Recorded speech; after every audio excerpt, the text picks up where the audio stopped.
ഞാനത് കണ്ടോണ്ടാ വന്നേ. അവൻ കൂളും കൊണ്ടാ വന്നേ. ഇത് പറഞ്ഞുകൊണ്ടിരിക്കുമ്പോൾ കൂൾ അവൻ്റെ പോക്കറ്റിൽ നിന്ന് എടുത്തു തന്ന.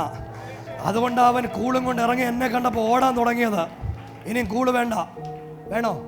വേണ്ട.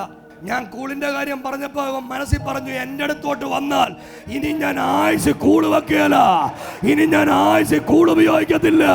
എല്ലാരും കൂടെ യേശുവേ എന്ന് വിളിച്ച് ഇതിന്റെ നടുവിൽ ഇറങ്ങി വരുന്ന ഒരു ദൈവമുണ്ട്. ആദ്യമായിട്ട് വന്ന ശങ്കരന് തൊട്ട ഒരു കർത്താവ്. ഇതാണ് ഈ കൂള്. മോനെ ശങ്കരേ, നിന്റെ സ്ഥലം തമിഴ്നാടാ. ഇന്ന് രാവിലെ കർത്താവ് തമിഴ്നാട്ടിൽ ഒരു അത്ഭുതം ചെയ്യാൻ പോവാ. നിന്റെ ഭാവിയെ കെട്ടിക്കളഞ്ഞ വിഷയങ്ങള് എന്റെ ദൈവം ഇന്ന് രാവിലെ കെട്ടുപൊട്ടിക്കാൻ പോവാ. യേശുവേ എന്ന് വിളിക്കാവുന്നവർ ഇന്ന് രാവിലെ ഒരുമിച്ച് വിളിച്ച്, എന്നെ കണ്ടവന് ഞാൻ ഇവിടെ കണ്ടല്ലോ. പ്രിയരെ, ദൈവം ജീവിക്കുന്നതിന്റെ അടയാളമായത്. ഞാൻ കൂളിന്റെ കാര്യം പറഞ്ഞപ്പോൾ അവൻ ഇവിടെ ഇരുന്ന് പറഞ്ഞു, തമിഴ്നാട്ടുകാരൻ, കർത്താവ് എൻ്റെ കൂളുണ്ട്, ആ പുള്ളി എൻ്റെ അടുത്ത് വന്ന കൂള് പരിപാടിയായി നടത്തും. ഞാൻ ഇതുവരെ ഇറങ്ങി വന്നില്ല, പക്ഷെ ഇപ്പോഴാ ഇറങ്ങി വന്നേ.